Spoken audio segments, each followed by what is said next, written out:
Right. So thank you everybody for joining us today. And we have lots to be sharing, so I will be speeding along. Let me know if I'm going too fast or if anyone else is going too fast.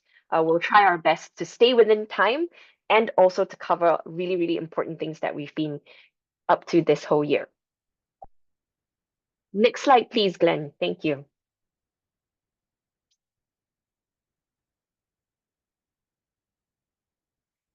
Welcome. First things first, we want to welcome our new UBHubbers and contributors to our community. And we've had lots of additions this year due to our regional program that our friend here, Eric, will be sharing very, very shortly. But just to call you out by name for a bit, we have Rute, or as he calls himself, Rute, Tatiana, Franco, Mateo, Anastasia, and Eric. And the next slide. And also Dave, France, Maitreyi, Debbie, Julie, and Meherwan. Welcome everybody, and thank you for joining us as UBHubbers. Yay! Well, today we have a really packed agenda covering what we've been up to for 2024. We'll talk about the publications that we did for this year, our regional program. Sorry, just a slide back. Our regional program, which is a really exciting part of what we've been up to in 2024. Collaborations that we've had this year, consultancies, external events that UBHubbers were at, and our structure and processes. And then at the very end of the meeting, we'll be going through some legal matters that we need to comply with in order to maintain our society status as we are registered in BC, Canada. So feel free to hop off at that point in time, but if you'd like to stay on, you are more than welcome to. And we'll jump right into that. Next, we'll have publications. And Jen, you're on. Hi, everyone. Welcome to the meeting. And we this year had one publication that became official, which is the publication on the Urban Nature Indexes tool in a Nature Partner journal. This was in Nature Partner Journal Urban Sustainability, and this article described the methodology that we use to develop the Urban Nature Indexes tool, and it's our most significant publication to date. So feel free to take a look at that. We're really happy to have had that accepted and published it towards the beginning of this year. I am now handing off to Eric, who will be describing our regional program. It's a new part of UBHub.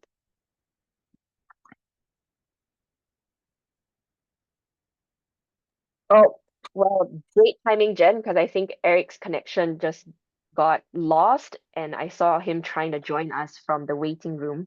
Okay, sure. Eric, are you with us? I think he might need a couple moments to just get back. Okay, that's no problem. I can get started with that one. Can you take the next slide, please? Thanks. So the UBHub regional program in 2023 began with regional leads around the world, but not in all regions yet. So you see here our status in 2023. And the intent of the program at that time was to promote different perspectives of nature and fostering action within and around cities across regions in the world. So at that time, we were still recruiting a couple of regions. We had our region's director, Ricardo, appointed, and several regional leads. And there was a big growth in this program starting in 2024 when we were able to work with IUCN CEM to generate an IUCN CEM and UBHub regional program, and at the same time recruited regional leads for every region in the world that's inhabited. So we now have in this regional program 3 times more contributors, and the regional program is focused around regional briefings. I think we might have Eric on the line now if you'd like to. Eric, are you available? Yes. Okay, I will have I am. Sorry about that. Hello, everyone. It's great to have you all here. As Jennifer was saying, there was a substantial expansion on our regional work as of 2024 because of the IUCN Commission on Ecosystems Management collaboration. which leads into the specialist working group on urban ecosystems. And within that, we have now established a set of 6 regional briefings that cut across the globe and that are extremely exciting, that look different in different places, but are happening basically once a month or every 2 months, sort of throughout the year. And we started them as of September. So between September and December, we've had at least 4 briefings, 3 to 4 briefings across the various regions.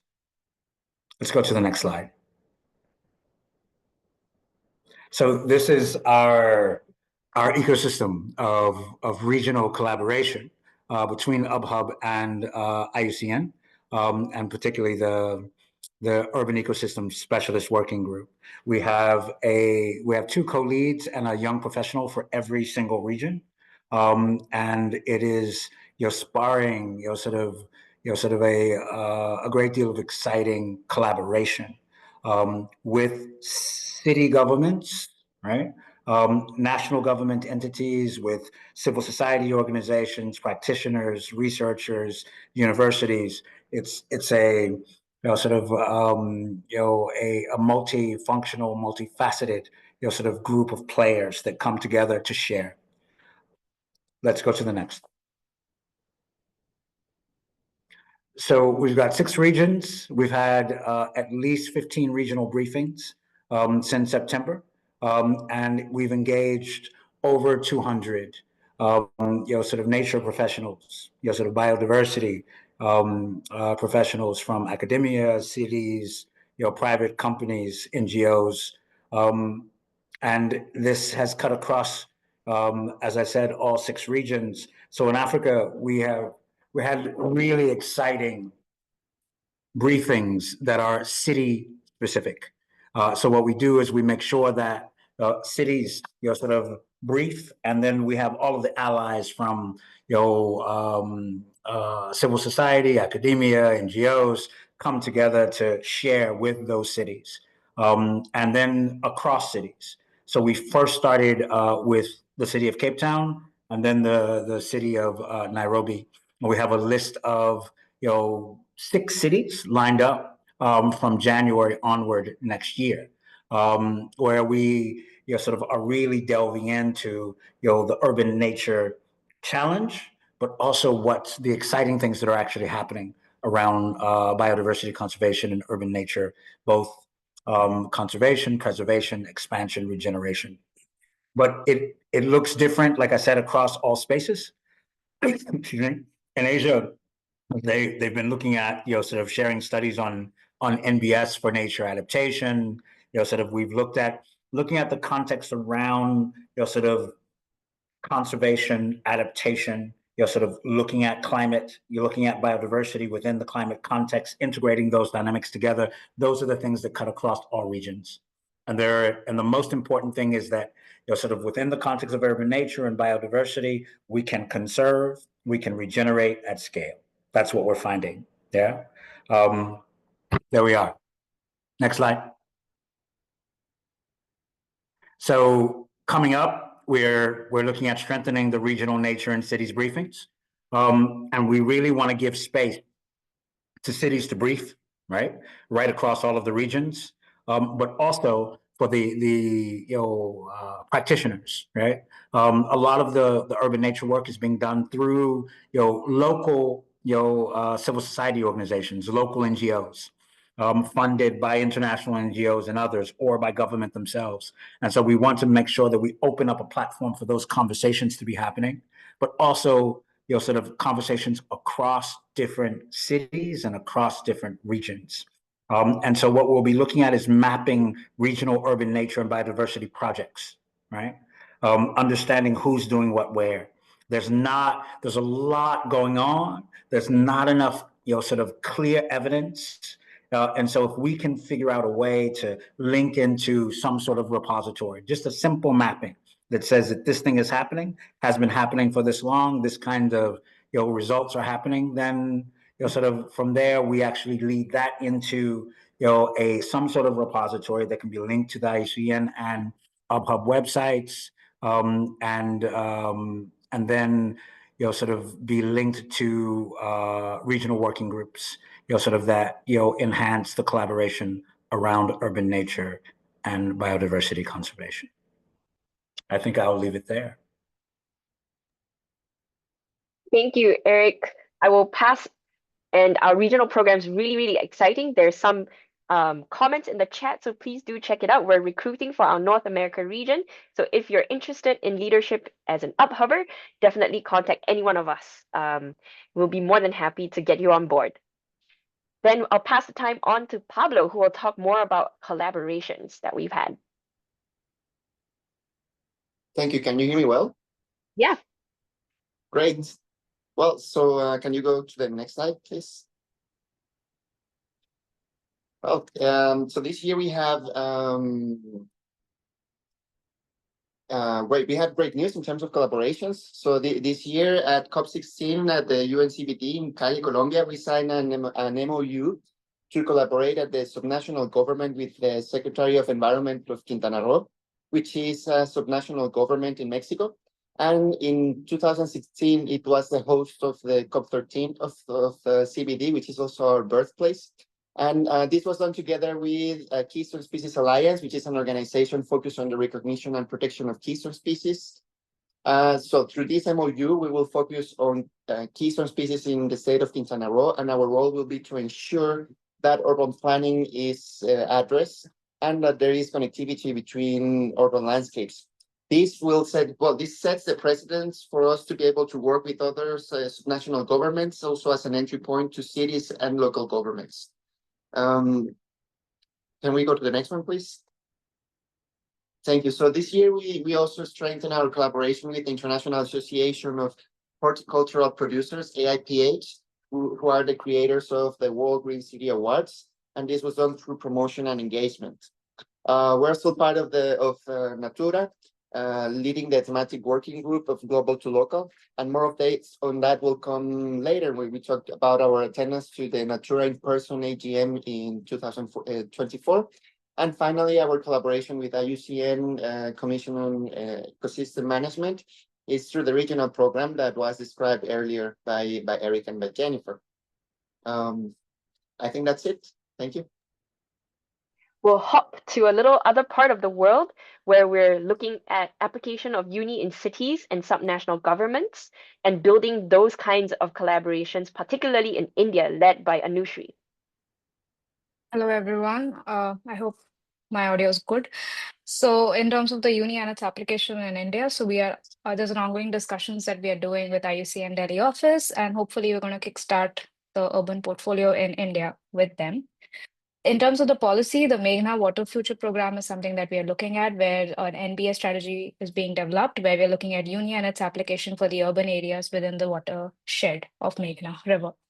Then we are also doing a collaboration with Geetham University as part of a research grant that has been given to Dr. Sopani Paul, and where we are looking at assessing urban biodiversity measures in terms of looking comparison with uni and city biodiversity index and something like that. So that's where we are coming in terms of practice, policy, and academia. Thank you, Anushri. We'll jump next. I think that's all for our collaborations. And we'll continue on to share about the consultancies that we've been able to work on this year. There's 3 of them, and the first one is an ongoing consultancy already from last year called for the Nature Science-Based Targets Network. Maitreyi, the floor is yours. Hi, can you hear me? Yes. Great. Thank you. It's my first time. I'm really excited to be here. So really talking about consultancies, it's been very busy this year and it's been very productive. The first consultancy that's going on is the Science-Based Targets for Cities for Nature. And the general objective of the consultancy is to create a target setting guidance for cities that are seeking to improve their impact on nature. And we have about 4 very big objectives that we've sort of broadly put it up here. The first one really looks at evaluating the existing frameworks for biodiversity. And while we were sort of existing those frameworks, we also looked at what are these different thematics you can look at And the bigger objective also was that we were trying to prepare a pilot testing theme, as in to see how these science-based targets works with one theme. And that's what we arrived at in the first objective is which is land use development and sprawl. So once we had the pilot theme in place, we also started to look at what are these indicators and what are their calculation methodologies in place for the specific indicator. And once we did that, we were then also looking at, okay, now that we have these indicators, we have a pilot theme. We're also trying to look at how do you pilot these methodologies and then set targets for them in cities. That's what the third objective looks like. And then finally, we're trying to bring this together in a form of a guidance document and prepare an initial guidance for the network of cities. So that's a very big project in a nutshell. So we have a lot of team members working. Many of them are here. And now I'll jump to the next slide, please. So that's a very brief timeline of the project. We started way in October 2023. There have been many, many milestones in between. We've had surveys, we had interviews, we've had workshops. We also presented our work at the TNOC Festival and at the COP that's recently happened. So where we are at right now is that we're trying to refine the guidance framework. We finished the first three objectives. We're trying to look at how do we really pilot the theme in one of the cities, in many cities. And then we're also trying to launch this way in 2025 in spring. So that's what the timeline looks like. On the next slide, please. So that's about the first consultancy. The second one is a very recent one. It's the IUCN Guidelines on Urban NBS. The objective under this consultancy is that we are trying to develop guidelines for implementing nature-based solutions in urban environment. Of course, it's done in collaboration with the IUCN, and the primary objective is how do we really develop these sectoral guidelines for urban nature-based solutions, which is starting from the design phase to the implementation phase. That's a very core part of the consultancy. We've just started. And some of the other goals that we're also trying to look at through the process is while developing these guidelines, how do we really also enhance IUCN's role in connecting with the Commission itself, but also the different partners who are looking at urban NBS and implementing them. And also in that process, how do you give a certain technical guidance on urban NBS to urban practitioners and city planners? So that is what we are trying to look at in this consultancy. And I'm going to stop there and hand it back. Thanks, Maitreyi. You're doing really great work managing big parts of those projects. And another new consultancy that we're working on is to produce the content for the IUCN Academy Professional Certificate on Measuring and Monitoring Urban Nature. So a lot of the work that we were doing revolves around the urban nature indexes that we had helped to develop back in 2021. And this professional course is for learners to learn how to use that to assess cities' influence on biodiversity and to address challenges. And the learners will learn access case studies and success stories through this course. And it will be launched in February 2025. So I think we'll have the link to that in the chat if we can get someone to put that in for those who are interested to find out more about this. Next, please. So we've covered quite a lot of ground in a really, really short time.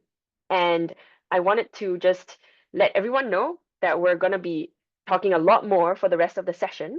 But before we go on, we thought that it would be nice to take a really short break by taking a group photo with everyone. So if you'd like to have your face as a group photo, let's see how we can capture all of us in one screen. Oh, sorry, Glenn, would you mind just closing the screen share for this moment? Hello, everyone, and all your beautiful faces. I know it's pretty early for some of you. It's pretty late for some of us. I had forgotten to mention, but I'll mention this after I take the photo. Okay. Let me try this. I have two screens on, like two pages on my screen. So you're gonna have to fix your smiling face Let's do. Can you do 1, 2, 3, please? Yeah, let's do that. Okay, let's do a 1, 2, 3. Okay, the next screen, you don't know which screen you're on, so you got to keep that smile. So the next screen, 1, 2, 3. Thank you very, very much for joining us for the group photo, but we have lots more still to share. And I want to, oh, Glenn, if you could reshare this, the PowerPoint presentation, that'd be great. And I was mentioning earlier that it's really early or really late for some of us. For me, I'm based in Tokyo, and it's almost 10:30 p.m. my time. And I have 2 young kids, one of whom is still a really small baby. So I might at some point disappear for a moment if my baby wakes up and cries. But my husband's here to help put her back to sleep, but sometimes she really just wants mommy. So if that happens, Jennifer and others will take over, but just don't be worried if I suddenly disappear. I think what would be best if is I could bring her to the meeting. But I think it's pretty late for a baby, so she should be sleeping. All right. We have lots of events that we were at this year. This list here that you see on the right is actually just a selection of in-person events that we would like to highlight. But we'll share with you a summary of what we were able to achieve by attending all these different events and under the UBHub name to share more about what we're doing and also to form partnerships. So I'll pass this section on to Jennifer. Thanks. If you can go to the next slide, that'd be great. So this year we had more in-person and virtual events than ever. Our outreach has really exploded this year, not only through the regional briefings program and our regional leads who are marvelous, but also through in-person connections, virtual presentations, and all kinds of outreach this year. It's really, I'm so amazed every time reflecting back on what we've achieved over the past year. So this past year, we counted 15 events, 11 of which were in person. We had 35 UBHubbers in person at these events and presenting. We gave 23 presentations. We presented to or did workshops with over 1,000 people this year, and we're able to reconnect or make new connections with over 250 people. You can also see that our organization prides ourselves in being very global. And so we decided to mark for all the in-person events what the locations were. And you can see that we've been reaching out all around the world. And I apologize, I think this slide is a little bit old because we also have an event in Africa that we've added in. So we have events on nearly every continent this last year. So we're really happy about that. And we'll just go through and highlight a few of the events that we attended by name. So starting with the next one. So the first event is the Natura Annual General Meeting, or All Hands Meeting, I think they call it. We've attended this event in the past. And we've attended there again this year, and it's a great event for us. Natura is an amazing partner. We presented there, and we also recruited quite a few of our UBHubbers this year at that all hands meeting. And for those who are not familiar with Natura, it's a network of networks for nature-based solutions and cities. So it's a great organization, and we're very happy to be collaborating with them. Next slide, please. The TNOC Festival, or the Nature of Cities is what TNOC stands for, is another organization we've had a long-standing relationship with.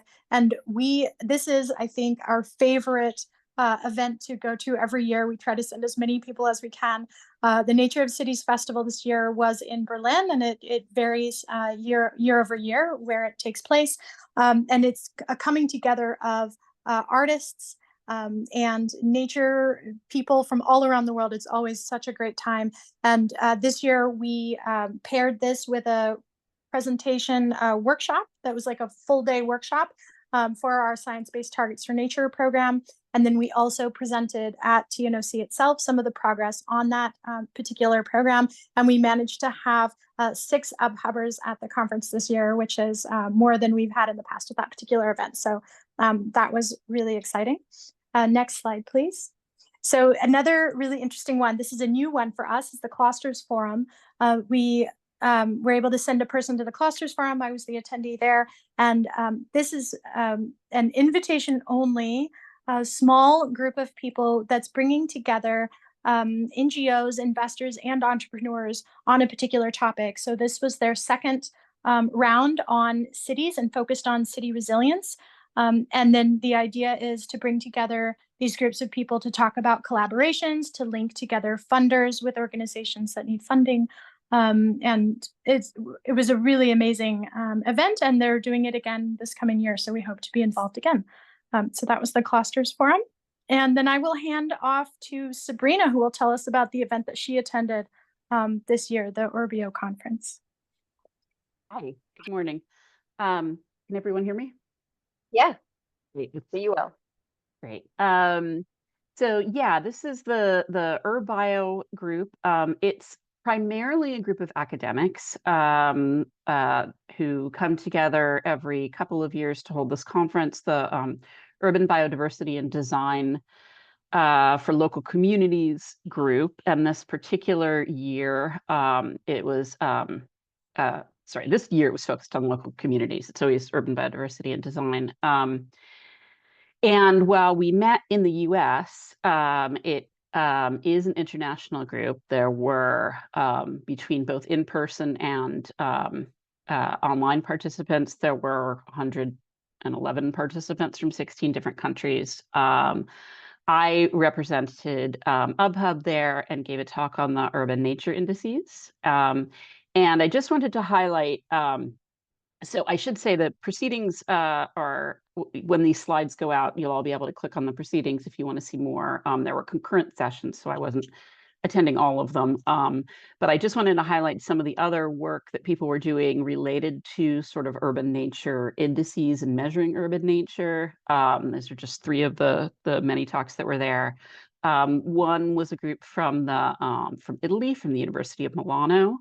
And they are working on developing something called the Urban Flourishing Biodiversity Measure. I really liked their objectives and sort of the language that they used, where they wanted to evaluate things, including things like virtuosity, responsiveness, and resilience. And they're mainly doing this for cities in Italy. Interact Bio is something some of you may be familiar with. That's a program from ICLEI.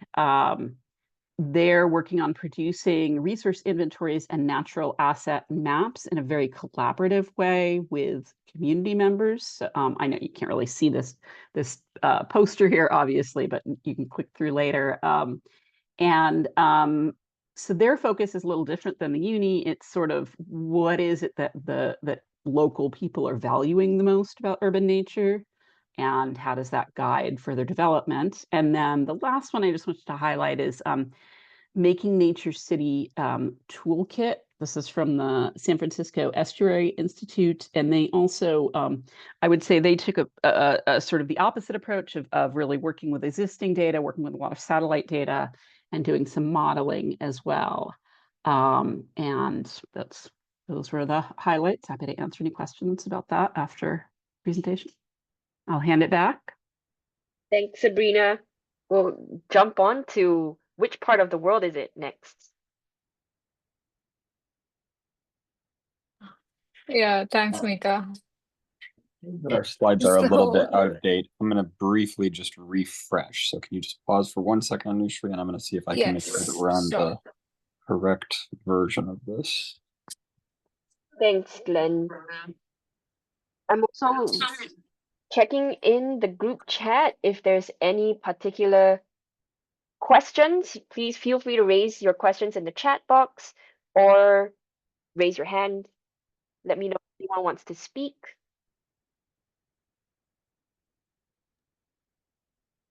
I'm already seeing people connecting on the chat box. That's great. There is a question in the chat while we redo the slides from Ulcia, asking if we're working in the Latin American region, particularly for the nature-based solutions project, I think is that question. And the answer is yes, we have several team members that are located in the Latin American region on that project. However, we would be very interested in hearing more about the nature-based solutions that you're referring to there, Lucia.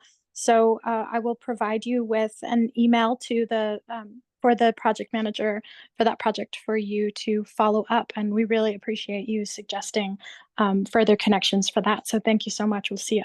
Muchas gracias. And also Tatiana is on the line, yeah? Oh, great. So perhaps if Tatiana's around, she can respond directly. She's on that team and in your region.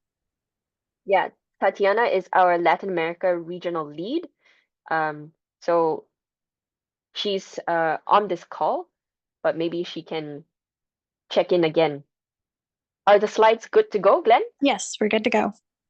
Yeah. Yeah. Now Can to you you, just Anushri. go? Yeah, one slide up.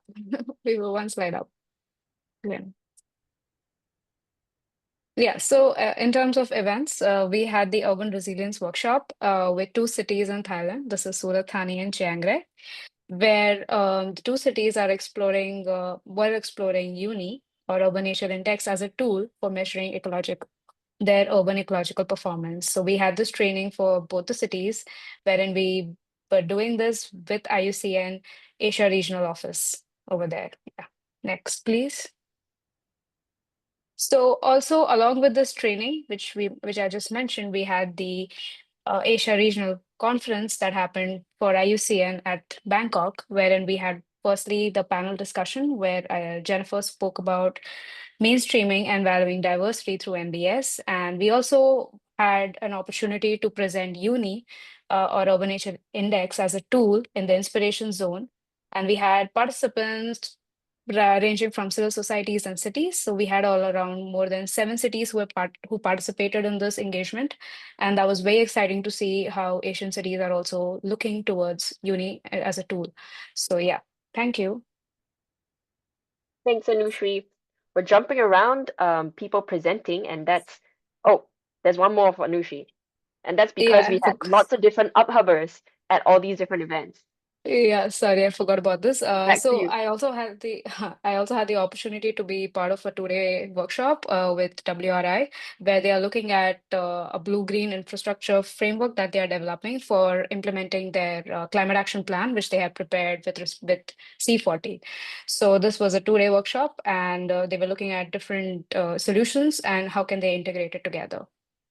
Thank you.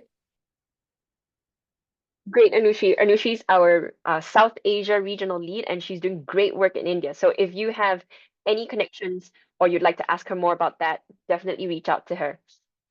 I will now share a little bit about what happened towards the later part of the year. We were represented at the Future Green City World Congress, which was also the venue for the awards for the World Green City Awards. This collaboration with the AIPH has been mentioned by Pablo earlier, so I won't spend too much time, but we're really, really grateful and honored to be a core partner with AIPH to be on their technical panel and reviewing the cities and getting to know what cities are doing all over the world. Next slide, please. And here was our delegation at the CBD COP16.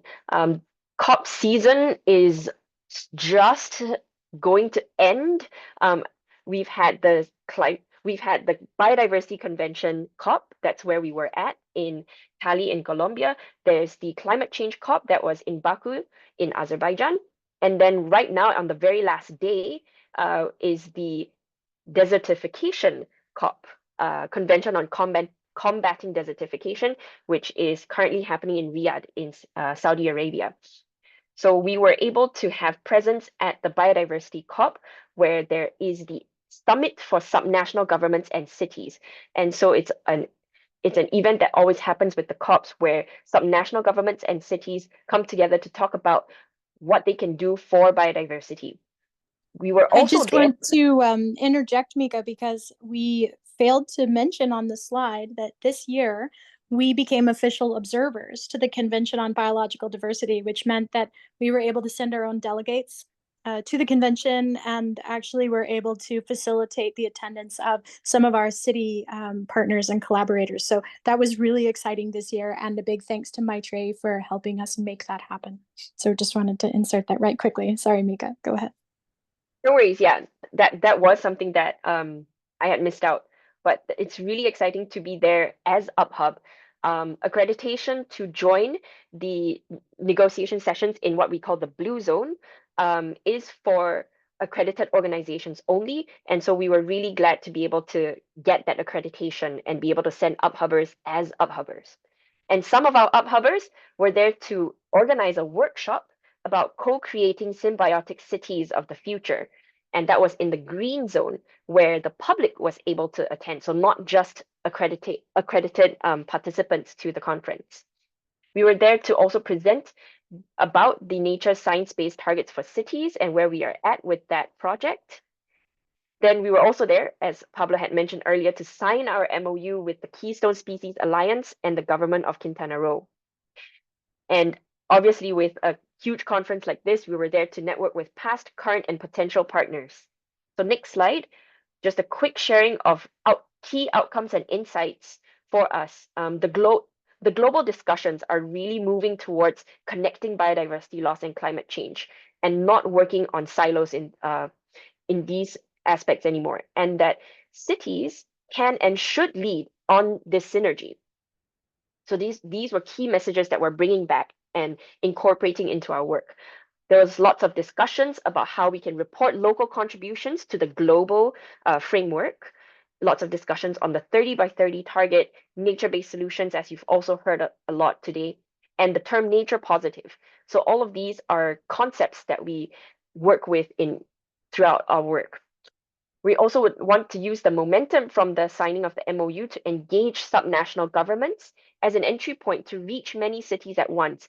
We often work with local governments, and we're also exploring this avenue to work with subnational governments to bring in the concept of connectivity across the landscape that goes through urban spaces. Then we definitely connected with several entities at the CBD.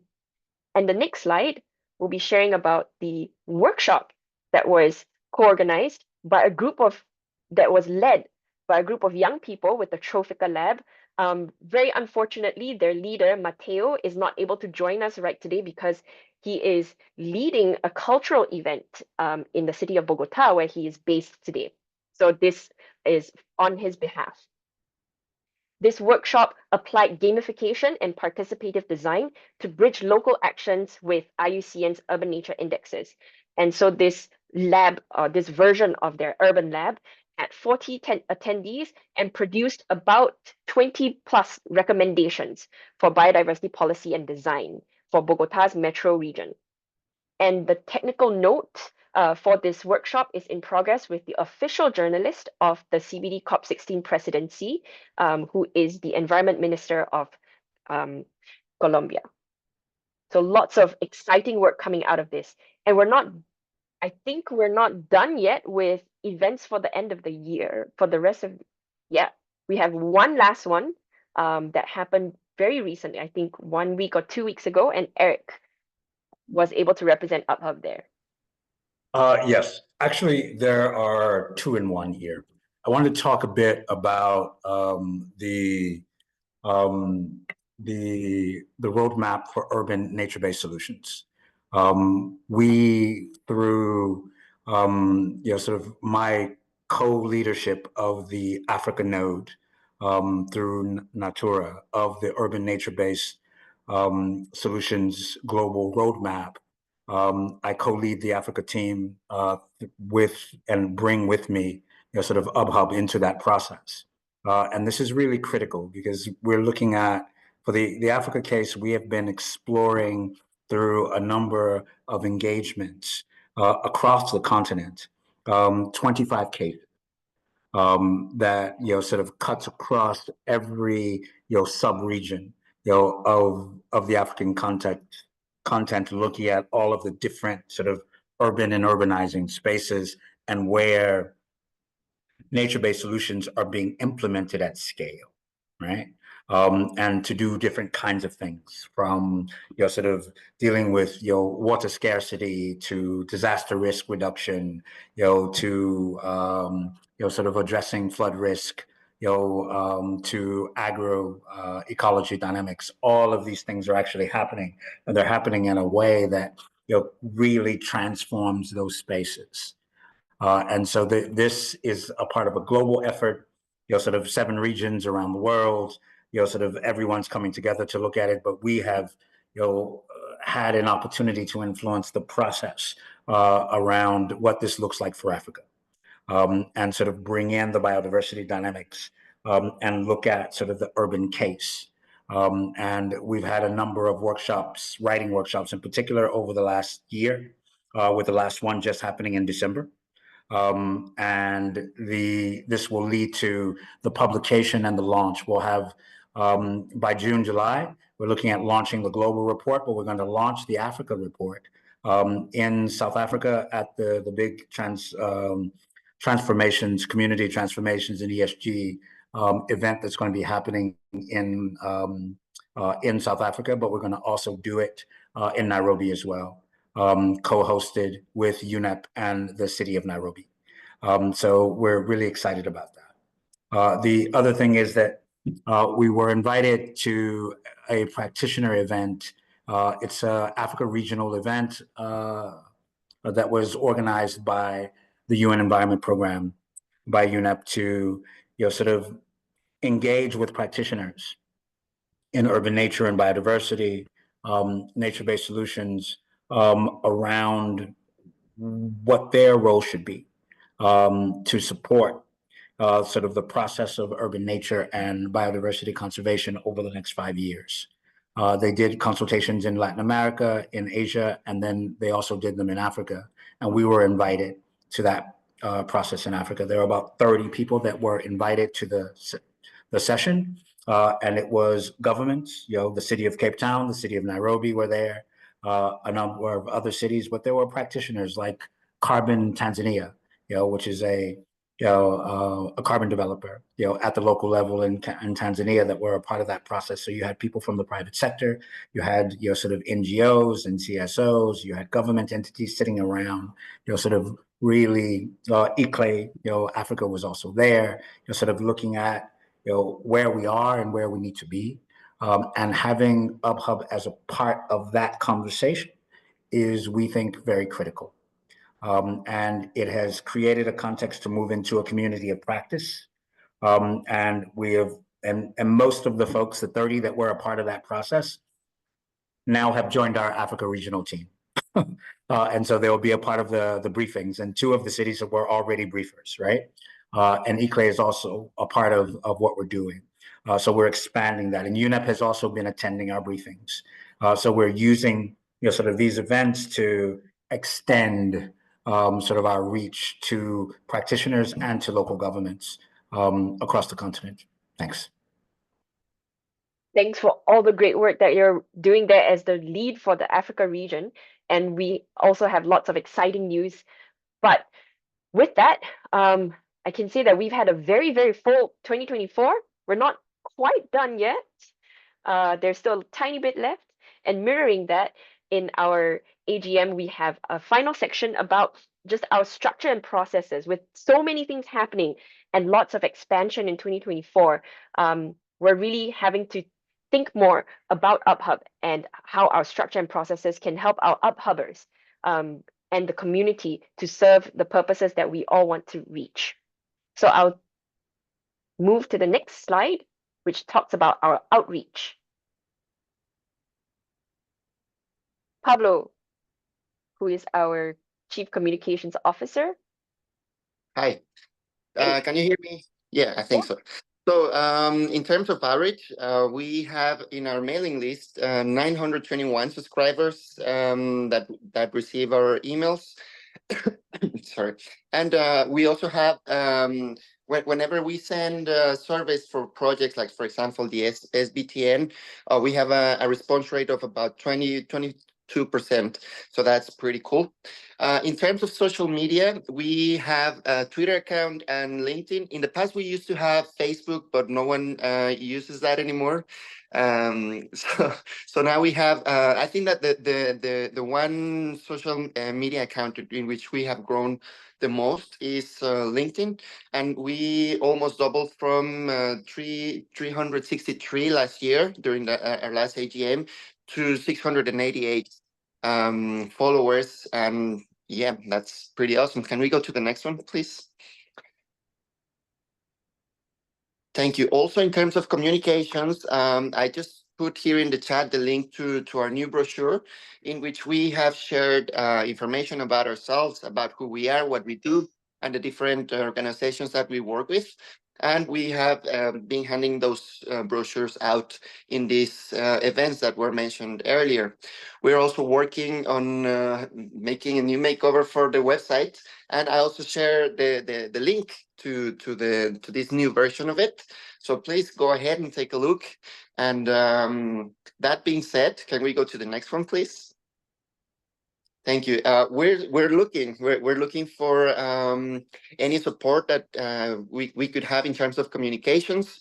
I am currently managing that, so this is if any of you have any ideas, would like to participate. You don't have to have any previous experience. We can work on that together. You can be creative and contribute to the work that we're doing, mainly through the publications. We can write posts, we can do infographics, we can do many things. The sky's the limit. Just feel free to reach out. Thank you. Thanks, Pablo. And I do want to share, he's really fun and cool to work with. I think I'm next on the list, and I'd love to just jump on that recruiting slide as well, just to emphasize that if anyone on this call is totally inspired by the work that we're doing, like all of us are, and thinks we're a cool team to work with, we want to hear from you. And we're interested in finding other passionate individuals all around the world that can connect us with your region, and then we can connect you with your career goals in cities and nature. We've been at this for several years, and I've had the privilege of seeing people that have joined us from the very beginning, like Pablo, really be able to direct their career in directions that they want to go, and we can give them that experience. So we would love to work with others on this call as well. So feel free to reach out to us. I've put my contact information in the chat. So next I'll be talking about our outreach so far and what we've done there, or no, sorry, the engagement and onboarding. Next slide. Or wait, you've gone way ahead. Back 3 slides. Okay, forward 1. Okay, so we have this year, the onboarding approach for our organization has been an area that needs improvement for some time, just in order to be able to bring people on board, have them know who we are as an organization, and then connect them into the projects and the initiatives that they are interested in. So for the first time this year, we now have a head of human resources, Debbie, who would be presenting this slide if she was here right now, but I believe that she's not here at the moment. We now have an onboarding plan that we're testing out, and the start of the onboarding plan is to fill out our engagement form, which is an opportunity for you to share with us the skills that you have and the skills that you're looking to develop, as well as things like the languages that you speak, where you'd like to become involved, what your availability is to work with us. So it's an opportunity to let us know all about you, and then we are able to have that in a spreadsheet. And in the future, if we're looking for someone in your area or with your expertise, we can pull that up and then reach out to you directly. So this is the best way for you to initiate becoming involved with us. So we'll put the link to that engagement form in the chat for anyone who hasn't yet filled that out. And we invite all people at UBHub to complete this form, even if you've been working with us before. It's just a really nice place to have all that information in one place. So then the next step after you've filled out the form is for us to connect you with the regional lead in your region. They are the outreach face for new people according to the region that you've selected in the form. And then also to jump into the monthly briefings. At the monthly briefings, we let you all know what projects we have going on. And it's an opportunity for you to connect in with what we're doing. So that's the best way to just kind of know what's going on, so that you can then put up your hand if you're interested in hopping into a project. Then we've also have now a standard orientation slide deck to our organization. And we also have an exit interview questionnaire for people that are taking a break for some time. We've also this year, next slide please, started several templates because of our growth. we're now not able to, just create everything first time each time. So we've had to have the production of several templates. So we now have templates for the entire project management process, which also helps us bring on new project managers and train people up to handle entire projects. I think Maitreyi is a great example there. She started jumping in and doing project management for us, and she was the one who was a primary architect of the project management system that we have in place now. We have templates for invoices, MOUs, standard invitation emails, for the slide decks, event follow-up reports for people that attend an event on our behalf, and also for tracking our contacts. So these are all things that are kind of the growth indicators for our organization and those standards that we need to have in place. Now I'm going to pass the presentation over to Glenn, who will be telling us about the new website. Hello, everyone. So, yeah, as some of you may have noticed, we've got a new website. This was built by UBHubbers with the Wix platform. And the big thing is it's a giant facelift for us. Our previous website was built a while ago, let's just say. And it shows a little bit. So we've got lots of different sections here. We've got our home section here. We've got sections on, just a second, trying to do this with this slide tool is challenging for me, sorry. We've got improved graphics. It's easier for us to update on a regular basis. And we've got services, projects, publications. Here's our section on our partners, groups that we've worked with, and there's the publications. We're also looking at having some improvements eventually. This is upcoming improvements. They're not here yet. To how our map works. Again, our map is starting to show its age, and I assure you it was very trendy and popular back when we first built it, but we're looking at giving it a little bit of not only a new appearance, which will be a little bit make it a little look more up to date, but also updating how we interface with that data itself. That project we are hoping to really start this coming year.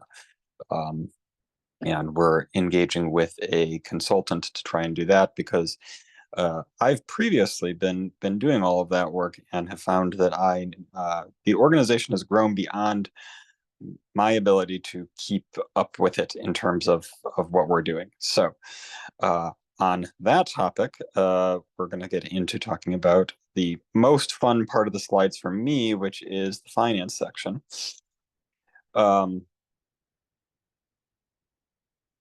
We've had enormous growth in our consulting income. We've obviously had a lot going on this year. And this is the result of a lot of hard work from a lot of people. And so, as you can see, in 2024, we had almost 200,000 Canadian dollars of income to the organization, or revenue to the income. I should use my correct terminology here. And then you'll see we do a good job of making sure that our consultants are compensated for that work, reimbursed for travel costs. We have the new marketing material that you folks saw with the new brochures. And we have our first time ever being able to have some administration that pays for like just ongoing work that we have to do, generally speaking, and having people who are able to handle things just as they come up, or even thinking about future needs and things like that. So this paints a picture that's really incomplete in my opinion, though, because it just cuts off at 2024, like December 2024. I think that's so I wanted to show you these projections that we have. So we're going to end up spending a decent amount. This has to do with the fact that we are a cash-based organization. Contracts come in, get paid, then other things come out, things like that. And we have some with, of course, increasing complexity of the organization, increasing costs. So our projection for next year is to end up spending some of those those funds and have our balances go down. That's expectation. That's not going to be a problem or anything like that. We've planned for that. But that's also helping us get further along with our objectives because we're a not-for-profit organization. The idea here is not to have this net income number constantly climb or balances and accounts constantly climb up. Our objective is to continue on the mission with the organization. Thanks a lot, Glenn, for sharing our financial status. And we're just rounding out with some we talked a lot about our growth this year and all the things that we're doing. And the templates that Jennifer had shared were things that we came up with because we realized that we really have to capture a lot of this information and in a way that would make sense. And we've also had a lot of requests about travels and about funding. And we realized that as a growing organization, we can't always be taking every single case as a case-by-case basis, and that we needed to be clear to our UBHubbers about what kinds of events, what types of expenses would be considered within the organizational strategic needs and something that would be reimbursable as a representative of UBHub at certain events. So we're working on a policy that would be presented at the executive committee and decided. And we would also be sharing that in 2025. Some considerations that we would include in this policy would include things like alignment with our organizational strategy. So also thinking a little bit more about our strategic planning at the same time. Mika, sorry, I have to interject here. We are on the hour. So I just wanted to let attendees know that we're on the last couple of slides. So this is not going on. And we'll soon be transitioning into our legal matters. So I want to just thank everyone that has been able to attend today. And if you are able to stay on, we should be able to be available for some question and answer. But just because we're on the hour, I just wanted to interject for a moment to thank everyone for coming. And we will have the recording if you'd like to check out the very end and all of our fun legal matters that we do at the end of our annual general meeting based on legal requirements. So thanks, Mika, for letting me interject, and I'll hand it back to you. Thanks, Jen, for being a great timekeeper. I'm always really bad at that, so I had to assign somebody to timekeep for us. So we will be having this policy upcoming, and I'll move ahead to talk about the very last bits of our organizational structure, and that's to share with everybody that this is the executive committee that has been around since 2023, and we're always here with lots of big hearts and big hugs for everybody around the world. And we want to just share with you that we are also growing together with all of us at UBHub. And we'd love to hear from you. We'd love to also work with you and grow with you together. And I think that's a great way to say what a year it has been for UBHub in 2024. So next slide, please. I think that's just a quick smash of like photos from all of the different slides. And I want to thank everybody for your time, for joining us. We have time for some questions, if you can click next, or thoughts that people would like to share. I've seen a lot of great interactions in the chat group, so really, really happy to be seeing this. It's really part of our objectives to have that hub going on. But any questions, any thoughts, now's your time. Before we go into the boring legal parts where we'll be talking about like, do we have quorum to vote on stuff? Or the board members. Thank you, everybody. Do I see any hands? Do I see any requests for the floor? Yeah, Laura. We aren't missing someone from the Caribbean because Adrian is from the Caribbean. Hi, Adrian. Nice to see you. Hi, Adrian. Sorry, I just want to say you should maybe think to reach out North America since Caribbean and North America, we are really like next door. So please reach out. It will be really interesting and fun to work with someone, from the Caribbean.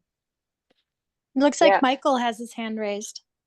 Yes, hello Sorry, everybody. Great Michael. to have Hi, you here, Michael. Michael. Hey. Yes, hi. It's so lovely to see all of you again on the screen here, and I'm just absolutely like blown away by the amount of events and involvement and engagement of people and the growth of UBHub over the last year and a half. So I have been involved in the past with UBHub on various initiatives, and so I'm looking forward to re-engaging once again. But I did want to comment on I think an exciting development in terms of growth, and that's working with regional governments, right? So moving towards, or I guess incorporating or bringing into the under the umbrella of UBHub, working with regional governments and as an entry point to working with even more urban areas. So I think that's an interesting and brilliant in a way strategy for engaging even more municipalities and cities around the world. So I just wanted to just say hello and say nice to see you again, and just I'm just heartened by all the amount of work and growth over the last year and a bit. So that's awesome. Congratulations to all of you. We miss you, Thanks, Michael. Michael. Yeah, you were a key part of that growth. I know it happened a lot in this year, but there was really a pivot point in the year that you were more involved, which was the year before this year, that made all that happen. So I'm really happy to see you here. And I want to respond to your comment about the subnational or regional governments. We had mentioned earlier the MOU that we signed with Quintana Roo in Mexico, which is a subnational government there, and we're hoping to replicate a similar model across many different governments. We're currently exploring some of those opportunities, and I believe, Michael, you've raised up some potential opportunities in Canada as well. So we look forward to following up on those in 2025. And I see now another great friend from our founding days, Adrian. My goodness, you've grown your hair since I saw you last. He has his hand raised. So Adrian, you have the floor. Hi, Jen. Hi, Mika. Yeah, it's been a while. But it seems as if you guys I'd forgotten my promise to you from last year. I was just reminding you that mixing us in with Latin America, I'm totally against that idea, because oftentimes we get lumped in with Brazil, the Bolivias, the Colombias, and then as small islands, sorry, I'm in a very noisy place. As small island developing states, our voices get lost. And so putting together Latin America and the Caribbean as one region is for me a no-no, and I've been saying this from the founding days. So I'm willing to help build a strategy in terms of how we reach the Caribbean and the small island developing states within our waters. So it would be interesting to see what that looks like within UBHub. In 2025, I'd intended for it to be a 2024, but it seems, again, unfortunately, I maybe might not have communicated that at the last meeting last year effectively. So hopefully, we can have a great partnership. I'm now 85% of the way in registering a local NGO. Remember, I actually mentioned this at the last meeting as well. So once we get that legally registered, we could actually see a partnership between UBHub and my organization in the Caribbean, if UBHub is interested. What that looks like could be discussed at a later date, but still my concern is the lost voices of the Caribbean islands. Adrian, I really appreciate you bringing that up, and I have to apologize that we didn't reach out to you earlier. We actually would be potentially interested in having the regions program have perhaps a couple of additional regions. We actually had originally also a Middle East and North Africa region with a regional lead, but because of the conflicts and things that were happening there, we ended up putting that one on pause. So in the new year, I could see us potentially opening up some new regions, in particular island states, opening back up the Middle East region. And the other one is to have a regional lead for Indigenous voices around the world.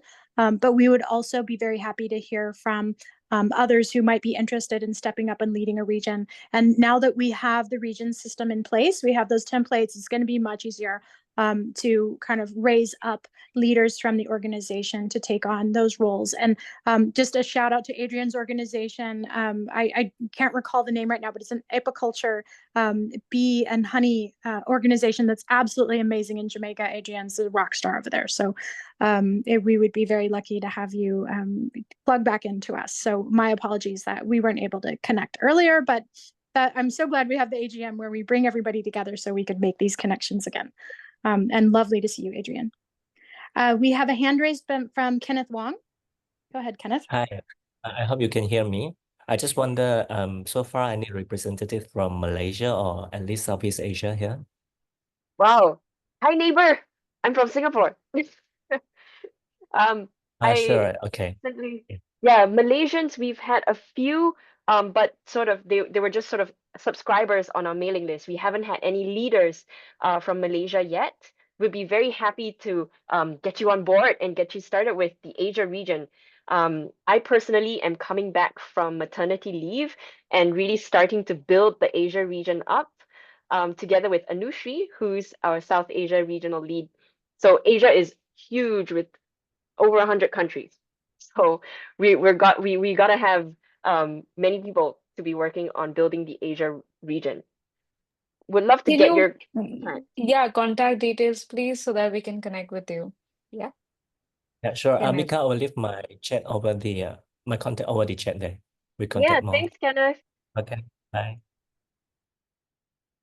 You can also reach out to me. I think Anushya, it'd be great if you can just repaste the email. I think it's lost somewhere in the chat. We'd be happy to take any more questions or comments. Oh, yeah, Adrian. Yeah, I just forgot to tell you, it might be a little bit easier for me now to get information, because I'm now embedded within the government of Jamaica as the Forestry Department's technical officer on REDD+ and climate change. So in terms of information, let's put a rush on that particular area, because whilst I'm still there, because the posted time in is a contracted one and it ends in about another year and 3 months. And I'm also applying for PhD programs for next year. So if we can start off something very quickly over the next 9 months at least, I should be able to at least source information from or make connections to the Forestry Department whilst I still have the power to do so. I report directly to the CEO and conservator of forests within Jamaica. So there is some scope or potential of scoping out something along that line. No promises. I'm just saying, I have the ear, whilst I have the ear of the Jamaican government more directly, which is something that I was missing before. Let's sprint. like you said, but let's sprint, okay? So yeah. Sorry, I got overexcited and hit the wrong unmute. But that sounds really great that you're connected with the Forests Organization in Jamaica. Amazing.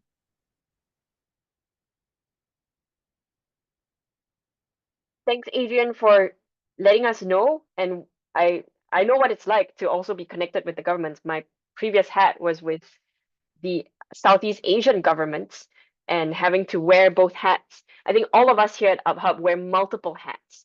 And this is something in common that we share. And I think that's also a testament to how we all are here together for a common purpose. And I do want to make sure that our time is all right. We're almost 15 minutes past the hour. Yes. We're okay. And we've also reduced participants at this point. I want to give a shout out to some people that I see that are still here old friends and people that have helped our organization. So I want to say hi to Franco, who hasn't spoken but is one of our Latin America leads. Thanks for joining us and is also participating in several of the consultancies. I see Joe Clare is on the line, or he was a second ago. I don't know if he's popped off. Yeah, he's there. A great friend of mine who's helped us with the strategy of our organization. So feel free to pop on and say a quick hi. And then anyone who's new that just wants to say a quick hello, just because we're down to a smaller number of people, and then we'll pass on to boring things. So it would be great to hear a quick hi from anyone that wants to say hello. I want to say hello to Julie. Yeah, Julie and even Charlene. Yeah. Yeah. Hi guys, so Charlene. nice to be here and cool to, I know I've like had little involvement with the Africa group and pieces through SBTN, but it's great to hear the whole picture. So thanks for sharing that. It's just been really cool. Hello everyone. Hi guys. Oh. Hey, Charlene. How are you? I'm just really glad my baby's not yet awake. Oh yeah, fingers crossed.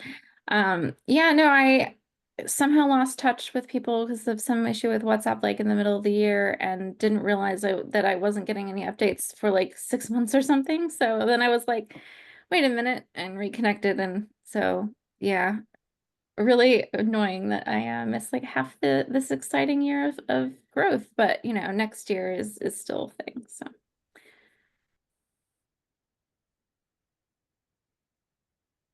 I see also some familiar names. Grant Pearsall, nice to have you here. It must be. Oh, is Grant still here?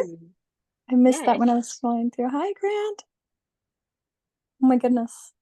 Grant was a great help to us out of the city of Edmonton, and now Grant, are you still with the city? I think you've retired now, or you've moved on, or? Yes, I've retired. I'm trying to put my video on here. We see you fine. Okay, good.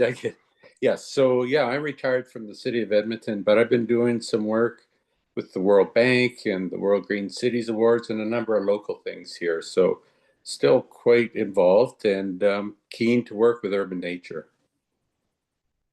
We're really happy that you come today, and I would love to connect with you more personally on a follow-up and just learn more about what you've been up to. Yes. I also would like to say a quick hello to Edgar. I see him popping in and out. Others haven't met Edgar yet. He's met with Glenn and myself.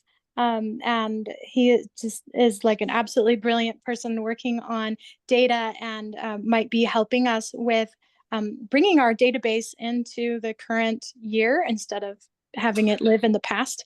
So Edgar, if you want to say a quick hi to the team, this is a great opportunity for you to say hello. Thanks for joining. I think I gave you the invite to this event like literally hours ago. So thanks for joining. Yeah, thank you, Jennifer. And I must say, yes, it was pretty short notice, but I jumped onto the call as soon as I could. I just want to let everyone know that I'm a consultant. I love to work with design specifically for science communication and knowledge dissemination. So I love what you guys are trying to do to not just do the work of improving urban biodiversity, but to also increase awareness. And that right there is where I'd love to play a part in if I could support the rest of the activities of UBHub.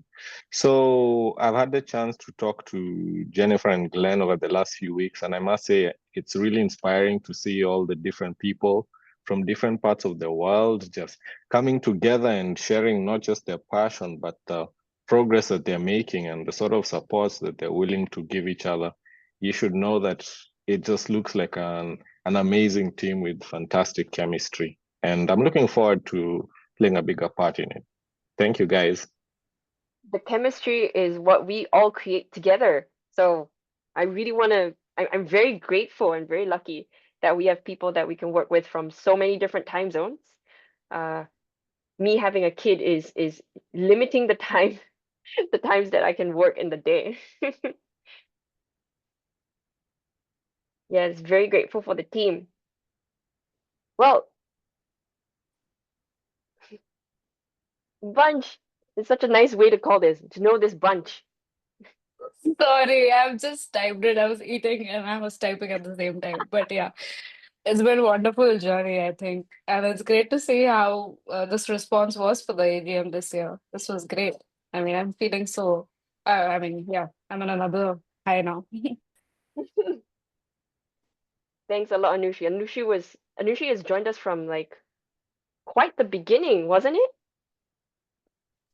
I think Yes, we 2017, yeah. yeah, we found it in December of 2016, so basically 2017. So you've been there from the beginning, but thanks for sticking with us. And I think thank you all for sticking with us to this part of the call. I think we'll slowly transition to taking on the boring legal matters. It's actually part of our obligations to maintain our registration status as a society in BC, Canada. So feel free if you have another commitment and you need to hop off. We completely understand. But if you'd like to stay on and see what it's like to work through some of these procedural matters, feel free to stay. And will it be easier if I share my screen as I type the notes in there? Yeah, that makes sense. Before we move on to that, I just want to say just an idea right now is that maybe we have enough interest in leadership on the regional briefings, and that we should have a special session, like a session on people that want more information on what that's like, to help lead the regional briefings. That might be something we should consider early in the new year. Yeah, let's talk with Ricardo. Yeah. I think we weren't able to mention that Ricardo, our regions director, sends his apologies for not being able to be here. But he's really one of the one of the masterminds behind the regional program, which is his brainchild. I'm mixing things up. It's like 11:30, guys. My mom brain is telling me to go sleep because my kids wake me up so early. So are you able to do the screen share there, Mika? Otherwise, I can help. I think so. Okay, you got it. Great. I think I just need to make sure that everyone's not squinting and destroying their eyes trying to see this. Let's see how big I can make this. Just for people's information too, if you hold down Control and then you scroll, you can zoom in and out of the slides themselves. So if you need to make the words be bigger, you can have control over that as well. By themselves on the Zoom screen. Yeah, like I can do it myself and zoom into your slide and make it bigger just by holding down Control and scrolling. So that's a nice little feature function. Yeah. I think we can start with the first bit. Like we do this every year and I forget every year. Yeah, we need Robert's Rules experts around here. But basically, first we have to make sure that we have a quorum. And the quorum needs to be at least 3 of our board members. So the board members are currently Pablo, Mika, Glenn, and myself, who I believe all of us are here. Pablo, are you here? Yes. So quorum verified, I guess we can say. Yeah. Okay, then we need to have a meeting chair and a note taker designated out of those people. And then once that happens, then I'll step back from what I'm doing now. I'm note taker. Mika be the meeting chair. Oh wait. Wait, what did you say, Glenn? That was confusing. I'm nominating Jennifer to be the meeting chair and Mika to be the note taker. I'm too tired. Glenn, I actually got Glenn to wake up super early today, which is not his norm. So yeah. For those who don't know, Glenn is right next to me, so that's why. That sounds fine to me. I'm happy to do chair. I'm not great at Robert's Rules, but you all can remind me. Any other? Okay, let's just do this quickly. It's silly to sit on that. Okay, so then we got those. Okay, then we just need to confirm the agenda. So the agenda is on the slide that you're looking at now. Our agenda is to approve the minutes from last year, to approve this year's financial statements.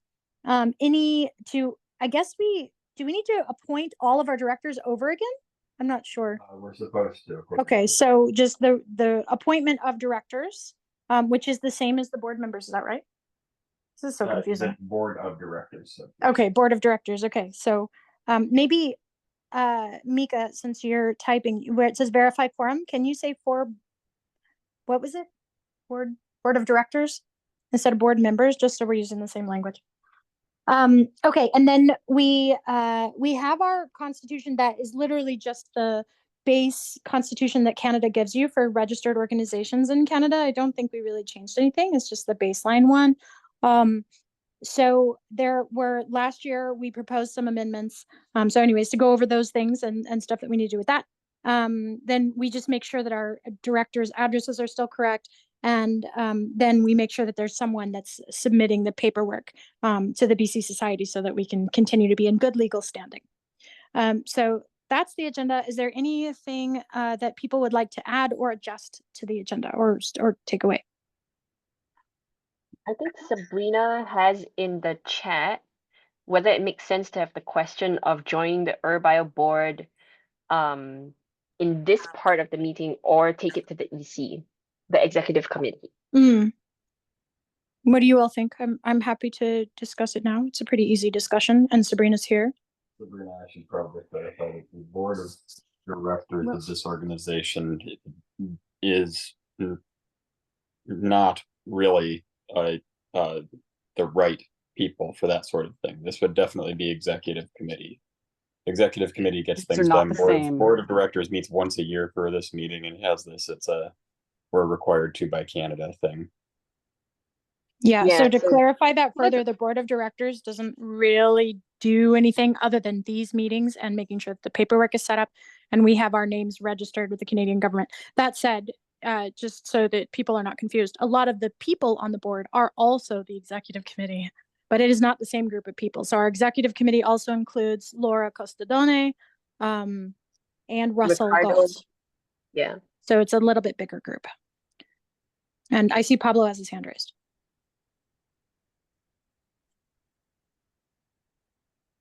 Thank you, Jennifer. I have a question regarding approved 2023 AGM meeting minutes. That's from, just to confirm, it's from not last year, but the previous year. I mean, not this year, but the previous one. So it's just confirming. 1 year ago. Okay. The most recent one. We have these AGMs on an annual basis. Yep. Cool. Yeah. So are we right to say that what Sabrina wants to discuss is something to be taken to the executive committee and not to this board meeting?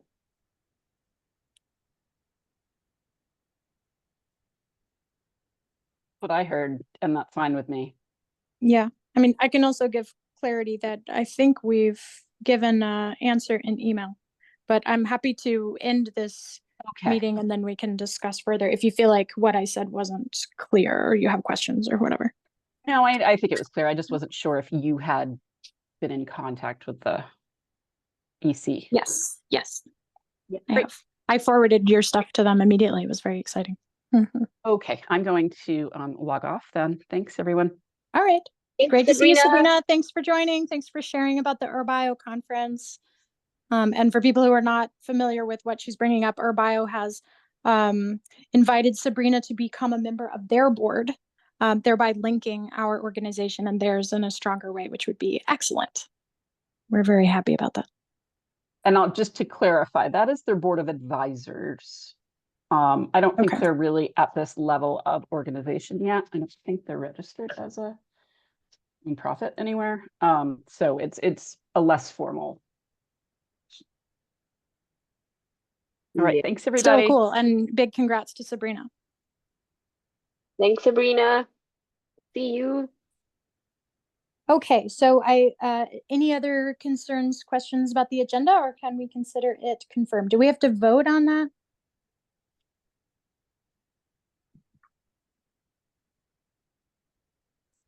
Okay, I'm. Do we have to vote on confirming the agenda? Yeah. Do we need like A's and yes, B's? technically. Yes. Okay, so I need somebody to make a motion. A motion to confirm the agenda. Okay. Seconded. All in favor. You're supposed to be doing this. Okay. You should be the chair. All in favor? Aye. Okay. Okay. We're good with the agenda, it looks like. Okay. Any nays? Okay.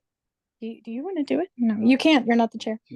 Okay. All right. So then we need to approve the AGM meeting minutes. Mika, can you put those up on the screen, please?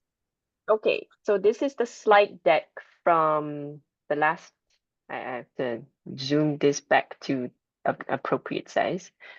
Okay, and then it has. So we welcome new members. We had the agenda on all Mika, these topics. sorry to interrupt you, but that's not the minutes. The minutes are the slide at the very end.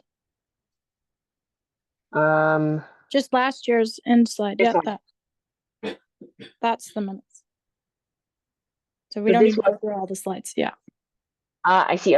It's just the minutes for this particular portion. Yeah. Yeah. So we approved the agenda, the financial statements, appointed directors, and had a resolution to develop a bylaw, a policy on reimbursement. Yeah, we'll follow up on that today. Yeah. Okay. So let's approve these meeting minutes. I motion to approve the meeting minutes from 2023. So I second that. Pablo has his hand raised. Is that a question, Pablo, or are you voting? Okay, I think he's voting. I can't hear you. Okay, yeah. Okay, good. Okay, I'm in favor. Yes, I'm Did I voting. call a vote? I call a vote. Okay, sorry. This is like the most informal, ridiculous thing. Okay, so That's because I think we need a refresher every year about like what do we need to do. yeah. Okay, so the next thing on the agenda, so we just did the meeting minutes, which have now been approved, yes. Okay, so now we go to the financial statements. If you can just make a go back up to the financial statements so we can see those and see if anyone has any questions, concerns about the financial statements for this year. Speaking of those, The projection or without? that we are not yet at our end of year. It is today is December, not 31st. So we have like a couple of small, relatively small transactions. I think it's 300 in total transactions to go out before the end of the year. I think that we're talking about $300 difference in expenses or something like that. So these are kind of like interim numbers, but they're not going to change by very much or anything like that. Okay. And the projected budget there is very much a projection, but I can give a little bit more information that the existing contracts, that's based on payments that we have a contract for with SBTN and IUCN and those kind of contracts. And then the anticipated one is for ones that we have at least an MOU and kind of an idea of the amount. But it does not include anything where, we have good leads and we're pursuing things, but we haven't yet completed an MOU. So there are additional potential work that we're pursuing. But I haven't included those here. It was only if we had an MOU already signed, at least for the anticipated, and for the existing, that means we have a contract. Okay. And just to note that last year we had more kind of money available in excess to do things. So a lot of that money or this year, I'm saying, so a lot of that money was spent this year on doing all those events and all that explosion of activity, but a lot of it is left over and is carrying on to next year. So the projected budget that you're seeing there does spend down some of the money that came in this year. But I also have hope that we would have new contracts next year so that, more money will come in. But even if it doesn't, we're still in the clear with what we've budgeted there. And we still even have excess, as you can see there, cash balance. They're still in the black, not the red. I think that's how the financial statements go. Well, it's red for the year, if that makes sense. So our starting balance at the beginning of 2025 and the ending balance at the end of 2025, if we don't get any additional work, would be less, but we still have money in the bank, so to say. Great. So with those clarifications, I motion to approve the financial statements for 2020. So, did we give enough chance for people to ask questions? Any questions? Comments? Okay. I think there's nothing. So go ahead, Mika. Oh, so I motion to approve the financial statements for 2024. Second. Aye. Are all those in favor? Aye. Aye. Okay, I think we've got ayes all around. Okay, excellent. Okay, so now we can go back and say that the financial statements have been approved. Thank you, Glenn, for your efforts on putting that together. Okay, appointment of directors. So we see up above the list of the current board of directors. Let me clarify the role of the board of directors. So you've just seen it. That's all we do. We literally just approve meeting minutes, approve financial statements, and then one of us, usually me, submits the paperwork to the Canadian government to make sure that we exist as a legal organization.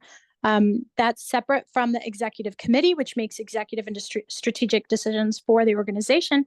And it's also separate from contributors who have all kinds of roles, from project manager, regional lead, all of those other roles. So the board of directors is a rather minor role and also quite boring, but we do open it up to have anyone either self-nominate or nominate another person to be appointed to the board of directors if they would like to do so at this time.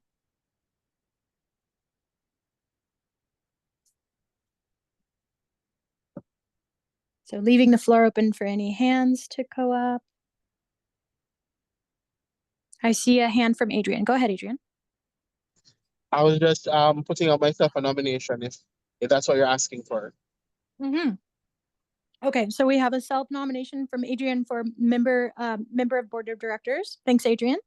I appreciate that. Anybody else? For note-taking purposes, well, I guess this is temporary. This will be people who end up being appointed. I'll nominate. Sorry, don't hear you very well. Okay. I'm What are nominating the myself. responsibilities? Okay, Glenn nominates himself. Okay. I'm nominating myself and I'm nominating Jennifer. And nominating Jennifer. Okay. And you, Mika. Charlene has a question about the responsibilities because she had to step off for a little moment, so she missed it. Sure. So Charlene, I haven't seen your question. What are the responsibilities? Oh, okay. So yeah, we just covered it. So you just saw it. So the board of directors basically comes together at the AGMs, at least so far. We just come together at the AGMs to complete the legal requirements of the organization. So the board of directors, they have their names, addresses, and phone numbers registered with the Canadian government as part of our society registration. So they don't need to be in Canada, although we do have to have one address in Canada. So some of the board of directors now, they have their addresses in their respective countries outside of Canada.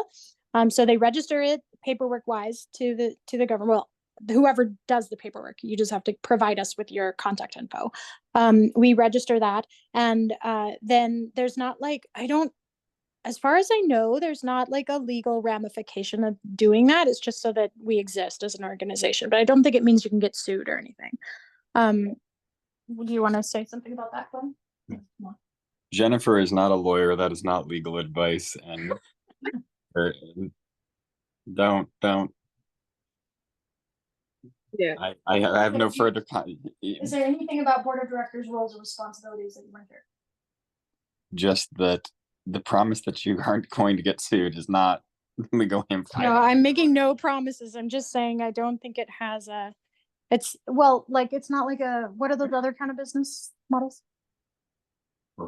Yeah. For-profit corporations. Yeah. I think we don't have stock or anything. There's no compensation. There's no compensation. The commitment is to join the annual general meeting and to participate in this voting thing. And then I guess if bylaw issues come up, we would need the board of directors. So sometimes we need a quorum, but so far in the organization, in the history of the organization, it has literally just been these AGMs. Yeah. And if you don't show up for the next AGM, we just need at least 3 of the directors to proceed with the AGM. And we need 4 directors in total, right? Like appointed. 4 or like? I thought the minimum was 3. A minimum of 3, and then among those, don't we designate a president and a treasurer and stuff? Do you know, Glenn? Julie, I don't think Jennifer is. I don't think that's required for our type of organization. I'm not certain exactly. It says so in the paperwork when Jennifer goes to file it. So It says what?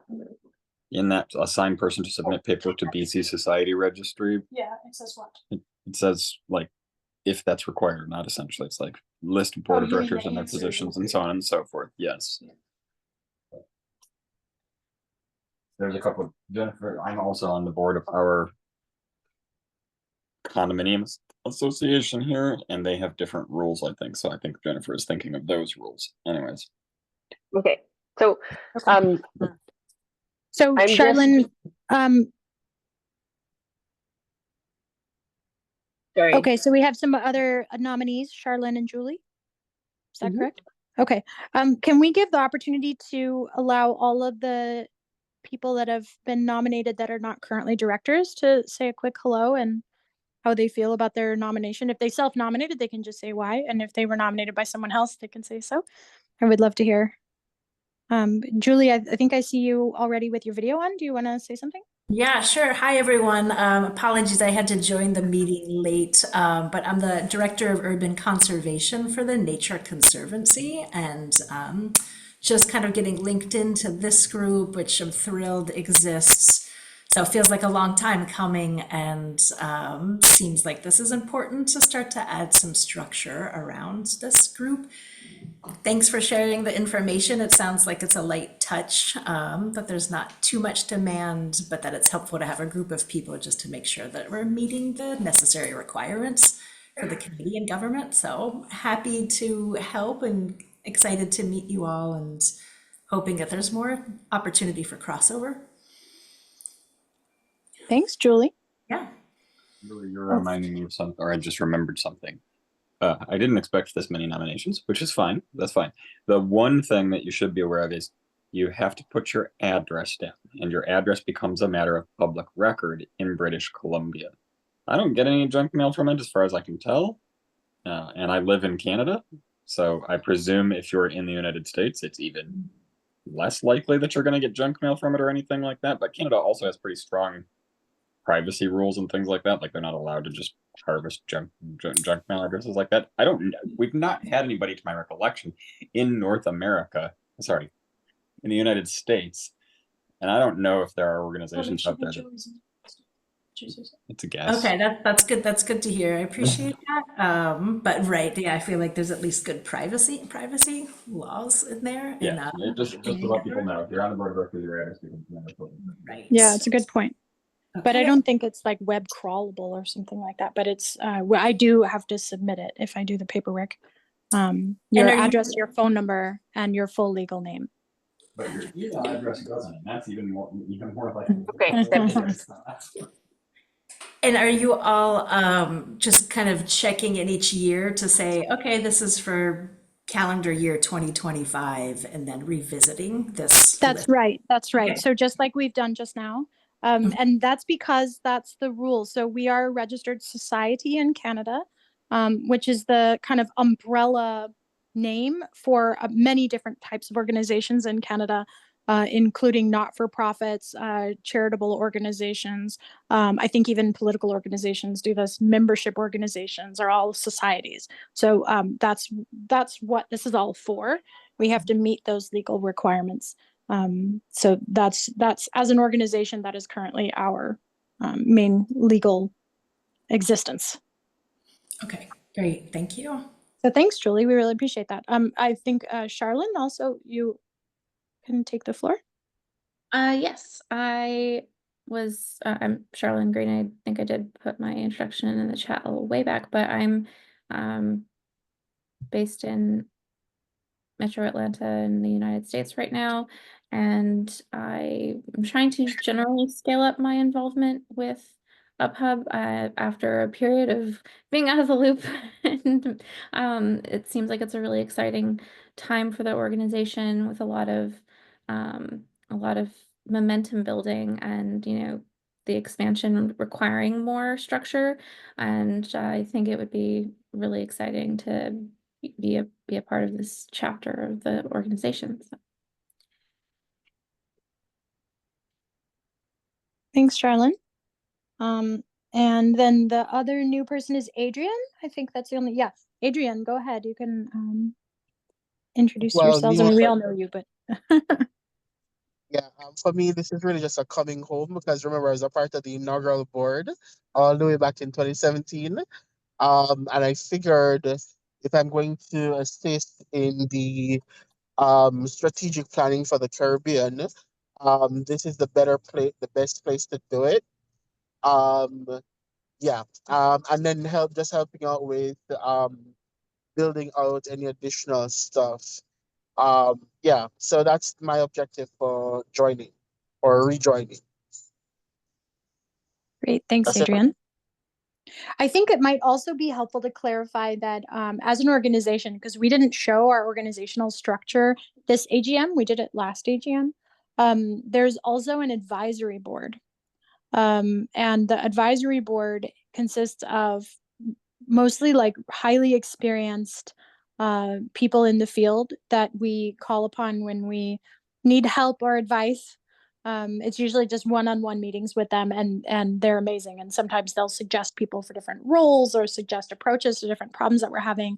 Right now, the advisory board, I think, has 2 active members, if I remember right. It's on our website, but it's Jose Pupinji Oliveira, who's been with us since the beginning and is a recognized academic and leader in cities and nature and has been for some time. Sean Abrahamson, I believe, I don't know if we have him listed. I think we do, right? As an advisor, and he is more along like the kind of investment and business and financial. He's an investment fund person that helps startups and things like that. And then we have historically also had David Cadman, who was a head at ICLEI for a while, was also on our advisory board, but I think he's not currently listed. So just to give people an idea that that is another opportunity if you're more interested in an advisory role like that, that is part of our structure that exists, although it's not as strong as I would like it to be. Like we don't have formal meetings with them that happen regularly. It's kind of a, as we think to reach out, we reach out, or sometimes they reach out to us. So just wanted to add that as well in case anyone is thinking, oh, that's where they'd rather be. Okay. What next? I have a question. Yeah. Amongst is there an upper limit to the number of directors? That's one question. And then the second question is, I forget, amongst the directors that ultimately get appointed, there needs to be like a nomination of a chair, a secretary, and something. Do you know? Sorry, what was the question? Is there a max number of directors, and of the directors, are there positions like chair and secretary that we have to designate? I don't think there is a maximum. And I don't think that I don't believe there to be equal positions. I'm going to look up our paperwork now just to clarify this. Just give me a second. Okay, then while Jennifer is trying to grab the paperwork from last year, Adrian, you have your hands up. Yeah, I'm not sure what the Canadian law says, but in terms of the maximum limit generally accepted, 13 is recommended that you don't go past 13, and that's dependent on the size of the organization. And it's recommended to use uneven numbers usually, because if you need somebody to vote on something, you'll need an uneven number to decide who's the simple majority, whether it be yeas or nays. So as far as Robert's Rule of Order goes, or the general standard of practice, that is it. Thanks, Adrian. These things are, despite doing this every year, these things are still always a mystery to me. I think it's gonna be on my personal to-do list to be like, what are all these processes and why? Okay, Jen, do you have more info from last year? I'm just scrolling through the bylaws now. Sorry, just one second.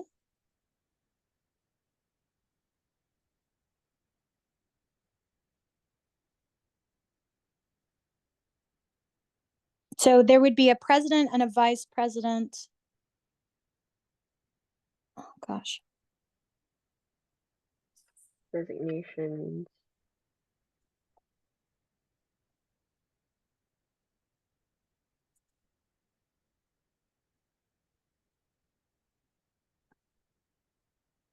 Yeah, there needs to be a president because the president is the one that can call a director's meeting.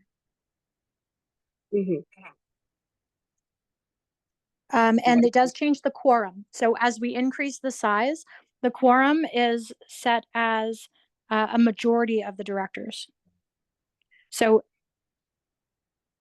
if we expand the size of the directors, then to get a quorum can be more difficult. 1, 2, 3, 4, 5, 6, 7. So right now we have 7 names. So quorum would be 4. Did I get that right? If we were to accept all the nominees with is it 7? So we don't, do we have Pablo? Yes. Okay. So it's all the same people, the 4 that we had plus 3 additional. That's what I'm seeing, right? Yeah. Then we would have 7 people with a quorum of 4. If we were to accept all nominees, yes. That's my understanding. And then we should appoint a president, a vice president, and oh, here it is. I just found it. Sorry. President, vice president, secretary, and treasurer are the positions. Okay. I'm going to put our bylaws in the chat so that people can, see what they're, it's nothing. This is literally, it's the bylaws that Canada gives me for, like an example bylaw. That's basically what we use. So I've just put them in the chat, so anyone can feel free to download the bylaws so that you know what you're doing. But the section I'm looking at is part 6, board positions on the bylaws, and it talks about those positions.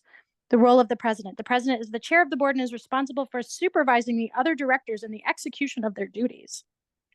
The role of the secretary: issues notices of the general meetings and the directors meeting, take minutes, keep the records of the society, conduct correspondence of the board, and you submit the annual report. Wow, we haven't been following this, I don't think. Then the treasurer receives the monies, keeps accounting records. Okay, so for people that are here now, just for information. So thus far in the history of our organization, Glenn has been performing the duties of the role of treasurer because he is the finance person that does all those things. He prepares our financial statements, he does all that. The role of secretary has been kind of split. So Mika usually does the meeting announcements, but I generally file the annual report just because I've done it before. And then the role of president and vice president has never really come into play all that much because we usually just together decide when we're going to have our AGM and we don't have any other meetings. So hopefully that's helpful for people that are new. Yeah. So Pablo has to leave in 10 minutes. So I think we need to vote within that time, at least for Pablo. Yeah, that's kind of good. Okay.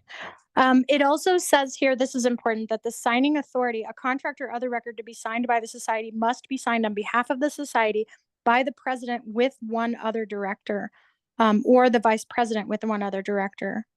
And then if those cannot, then you have to have a higher number of directors, which I hadn't realized before. I think we were kind of under on number of signatories to contracts. So that's an important rule too. And we have been getting a lot of consultancies, so that might come up. So now that I've given more information, is there anyone that would like to remove their name from nomination now that I've added more to the responsibilities? Or any questions that people have? That statement that I just read was the very last part of the bylaws that I uploaded. The very last page. Okay, everybody's happy with that? So I'm gonna make a move for request a motion, I guess. Can somebody motion something so that Pablo can vote before he has to go? I motion to vote on Pablo's appointment as director. No, yeah, as a director. Okay, so we're gonna do them individually. Yeah. Okay. For Pablo's appointment as a director, okay. So everyone here is a member, so everyone present can vote. You may abstain if you wish. Okay, can we do the voting via the raising of hands on the system just so that it's easier to see what's going on? So if you raise your hand, you're voting yes to the nomination of Pablo as a director, okay? Let me see where Can I vote myself? Yes, you can. Okay. I don't think I can raise hand if I'm screen sharing. Okay, well, you can just say so, but I just think it's easier for. Yeah.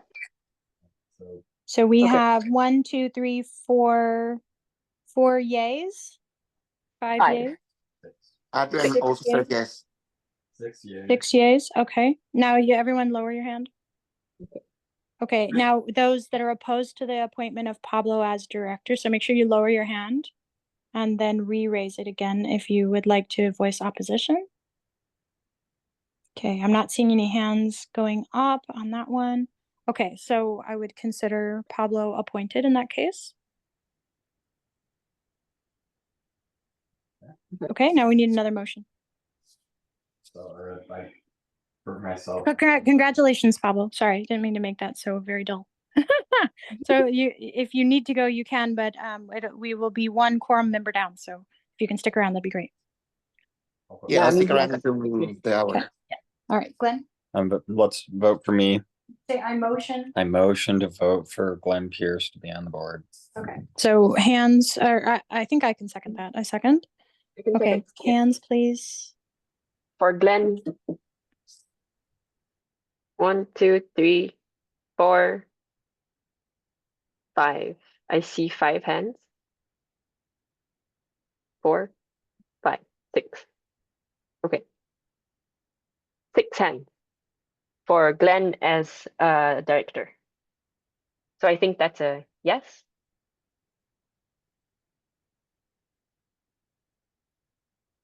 Okay, so then we can do opposed, right? We counted the 4. So opposed, this is Glenn for nomination to director. Any opposed? Okay, I think that's a no. So Glenn, congratulations. Congratulations. Okay, next. We need another motion, please. And Franco's head now. Thanks, Franco, for sticking around through all the boring bits. I motion for Mika. Okay, we have a motion for Mika. I can second that. So this is a vote for Mika to be a member of the board. Please raise your hand if you're in favor. 1, 2, 3, 4. Okay, Pablo's got his raised in the video. Adrienne has his raised. So I'm 6 getting hands. reactions 3, and then in video, I'm not sure. Yeah. Okay. 6 hands. All right. Now I'm gonna everybody lower your hand, and we'll do the opposite. So There's actually only 8 people because there's like 2 Pablos and 2 Jennifers in the Zoom like thing. okay. You're tracking this in the notes, right, Mika? The number Okay. of votes or Yeah. no, I'm just tracking the appointment. Oh, you are? Okay. I guess that's sufficient. Okay, so everybody lower your hands. We're going to do the opposite of that. So now we're doing for those opposed to nomination of Mika to the board of directors. Okay, none there. Okay, so congratulations, Mika. You are remaining as a member of the board. Okay, is there any other members of the board? Oh, just myself that have historically been a member. Okay. I motion for the board. Okay, so this is seconded. Okay, and now go ahead and vote. This is nomination for myself, Jennifer, as a member of the board of directors. Okay, 1, 2. Okay, we have 4. We have 4 hands. That's 4 out of. I see 3 plus Mika on video. Okay. Let me just count the number of people, the actual number of people here. 1, 2, 3, 4, 5, 6. And Pablo's on video as well. There are 8 actual human beings in this call. So we have 5 hands at the moment. Okay. Okay, and then everybody lower your hand. Julie, we have to vote for Julie because she needs to jump off in 2 minutes. Oh, she has to go. Okay. Okay. Let's just finish So this because Jennifer, I got to do the opposed. Opposed Oh. for my nomination to the directors. Raise hands if any. Okay. And Charlene is still here. Okay, good. All right. Okay, so I don't see any opposed. So congratulations to me. Oh wait, Adrian. Okay, we have 1 opposed. Sorry, No, I no, didn't no, see that no. when I scrolled. No. Okay. Okay. Okay. Then So we need to vote let's for do Julie. Julie since she's leaving. So do we have a motion? Motion to vote on Julie's appointment. Okay. I'll second. Okay, and then let's do hand raises, please. So this is nomination for Julie Ulrich, new director to the board. from Nature Conservancy? Okay, so I see 2 votes in the chat. I'm looking through videos to see if I see any more. Okay, I think I see 2. Is that correct? Let me know if I'm missing your vote. Pablo and myself, yeah? Okay, and then I'm gonna give the opportunity, oh, bless you, Pablo, goodness. For opposed votes. Okay, so everybody lower. And now we've got, people opposed to nomination of Julie Ulrich to the Board of Directors. Now's your opportunity to vote, please. Okay. Are we having a lot of abstains on this one? Okay, so we had some abstains, but I don't see any opposed. So I'm not sure how that works because we have 3 votes. I guess 3 is quorum, so that works. No, there are 6 of us here. Julie, did you vote for yourself? I did not. I forgot if we're supposed to do that or not. Okay, would you like to vote for yourself? Yes, everybody. Yes, I could, but I guess also if there's any concern or abstains, I'm okay to wait too if others feel like they need to discuss this first. Is there a motion? Charlene, you can vote because you're still part of this meeting. Yeah, members can vote, which all of you are members by virtue of attending the AGM. It's like you're all members. Okay, well, yeah, I'll supportive of everyone joining. Okay, so let's start over with Julie again, just in case there was some lack of clarity on that one. So once again, the same motion that was raised earlier, nomination of Julie to Board of Directors, new director member. Please raise your hand now, either I second it. individual or, oh, thanks, Pablo. And I need to leave. Okay, so Pablo, can you just put in the chat your vote, or you can send it to me via WhatsApp if you prefer, on the remaining members.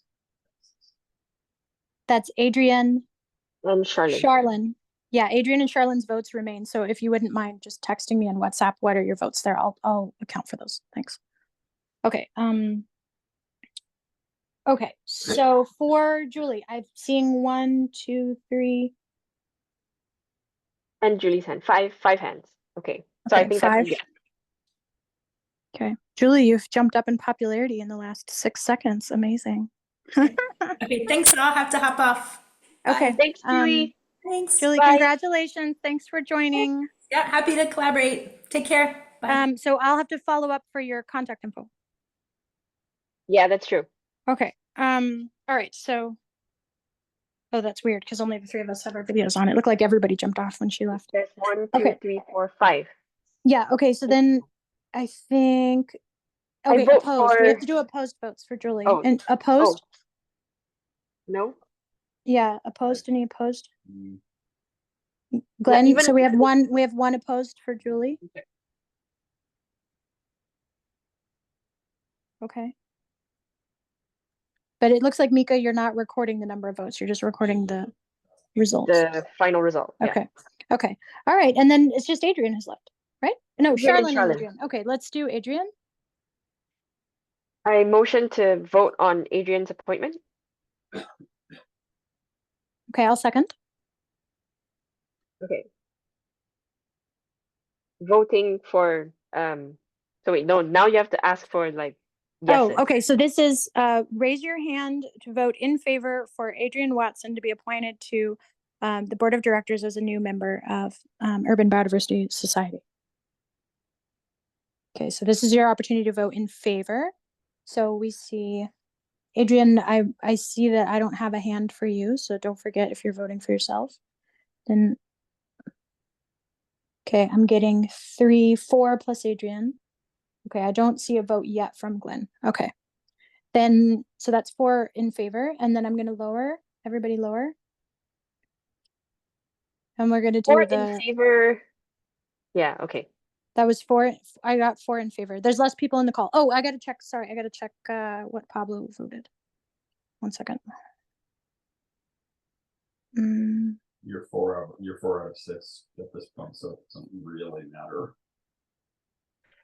It doesn't matter, right? But Because we do we need have to, 4 out we of can't 5. just not count him because he's not here. That's not fair. Let me just check. Let me just open it. We have to, okay, he said yes, he's voting for Adrian. So we have a vote there as well. Okay. Thanks everyone for your patience. Okay, And so he knows- Adrian, congratulations. Welcome back. We're very happy to have you here. Yeah, I hope that you'll be more than just the board member. Okay, so Charlene is last. We need a motion. Motion to vote on Charlene. Second. Okay, so right now we'll be voting nomination for Charlene Green to Board of Directors as a new director member of the Urban Biodiversity Society. All those in favor, please raise your hand. I'm nervous about increasing the quorum requirement. Okay, so at this time, we have 1, 2, 3 hands raised, and Mika, that's a 4. Glenn, I don't see a vote from you at this time, and we do have a vote from Pablo as well. Okay, and then everybody lower your hands down, and now I will give the opportunity for opposed. So all those opposed to nomination of Charlene to Board of Directors, please raise your hand now, please.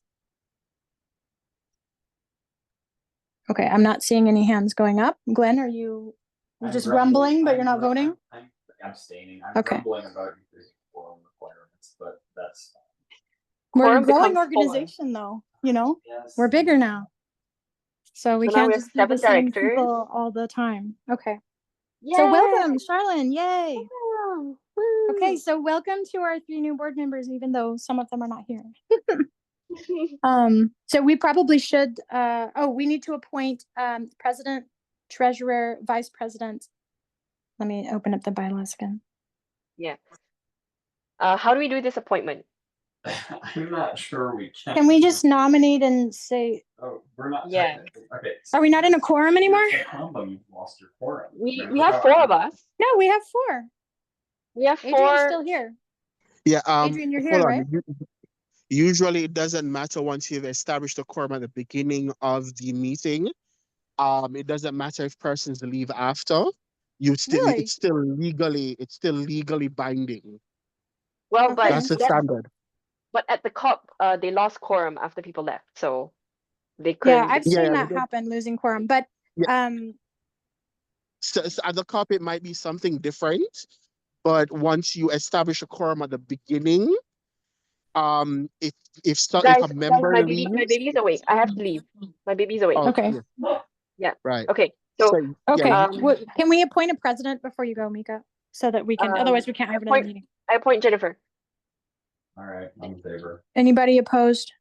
So that we just have that done, and then I can call another meeting. Okay. All right. So I'll reach out to you guys to verify addresses and to figure out who's going to submit the paperwork. Sound good? And we can end this thing because we don't have quorum now. I don't want to continue. Okay. Seconded. All in favor? Aye. Okay. Yeah, I don't think we have to vote on that, but maybe we do. I don't know. Okay, we've adjourned, Mika. So I'll follow up with everybody. I thought we do have quorum. No, not if you leave. Okay, Actually, you're back. Hold on. That's what I was saying to you earlier. That the standard is once you establish the quorum at the beginning, if the members decide to leave and the meeting can still go on because the members in leaving understand that whatever decision is made, it still carries as a legal decision, even if because it's their choice to choose to leave. So, for example, yeah, I'm just Pablo not convinced that that's the case here right. because in local government, I know that's not true. When they establish quorum, and then if someone has to leave, No, that's quorum what is I'm over and the saying. meeting has to end. Yeah, but that's what I'm saying. There are certain cases where the exception, where there is an exception. So, for example, in the case of your local government, because they are they're legally bound by law to do that. So they can't, because it's their the one they're getting paid to do it, to do their job. So if they leave, the quorum ends, but that's because you're playing with taxpayers' dollars at that point in time. So Okay. so they're also employees. They're also elected employees. So they have a slightly different set of rules because they're being paid by the public. But so right now, as long as Mika's still here, we still have a quorum. So it's kind of a moot point. And the things that remain, Glenn, please stick around for us. I motion for us to adjourn. And I thought we got a vote on it that adjourned us. I said motion to adjourn and we voted. Okay. Okay, so I guess that meeting is over and I will follow up with I think so. I will follow up. Because we have to appoint the other things and we have to submit our paperwork, but we have about 30 days to do that, so it's not like a big deal. Okay. Any what happened to the recording? Did Mika It's clouded in. Mika, are we still recording? Oh, I think I can stop it here. Yes, we're still recording, but it will end when we end the meeting. I can